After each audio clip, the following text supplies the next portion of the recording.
I wouldn't say I have an example for a model, but I do have a lot of ideas because the model is, in some ways, is almost driven by the service delivery setting, right? So if somebody is going to a center-based program, right, for a comprehensive AAC assessment, that's, I believe, should be a different model, a different set of protocols, a different structure, because we probably have a different purpose or objective in mind for that kind of assessment than the type of assessment that most of my former students are doing. So most of my former students are in clinical settings or in schools, right? So part of that is about selecting the technology, but the bigger part is figuring out, doing the assessment that tells the clinician what should the goals be, how is this person likely to learn, right? How can we create an intervention path forward for this individual? So I think that we have to stop thinking the one-size-fits-all model for AAC assessment and have it be more purpose-driven, right? So what I always try to do in teaching AAC assessment is first try to clarify your purpose. Why the heck are you doing this? Are you doing it to select an AAC tool, a speech generating device, an app? And if so, what's the purpose there? What do you want that app to be able to do? For some kids, we look at them and our eyes sparkle because we can see, oh my gosh, in a quick period of time, I can get this kid to generative language. For other kids, quite frankly, not so much, right? We have to build in them the understanding that communication can change their lives, right?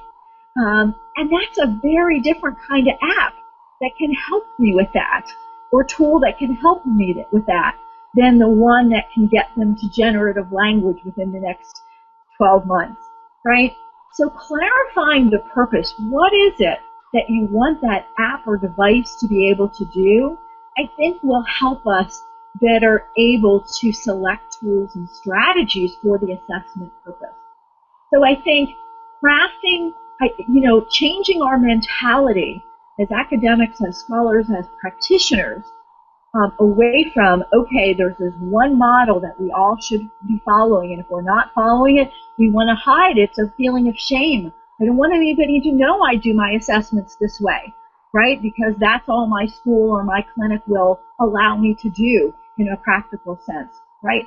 Nothing good comes from that emotion of being embarrassed of what you do. You can't grow from that, right? So we have to figure out a way to get past that. And I think part of it is us looking realistically at what will work, what is necessary for assessments that have this purpose, that are being done in this kind of service delivery setting.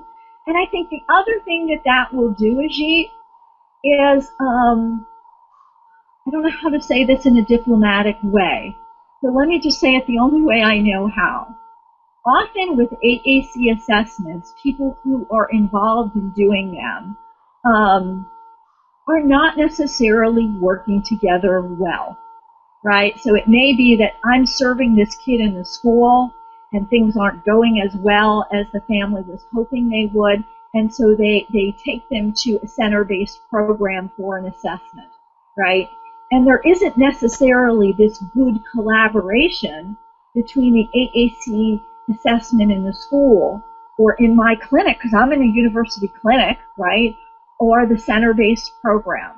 And I think if we had a better set of options for AAC assessment models, we would be happier in saying, look, I'll do this, you do this, we'll come together, we'll put that stuff, together in a package, we'll figure out how that fits and bring that back to the family, right, and do some discovery and decision making together.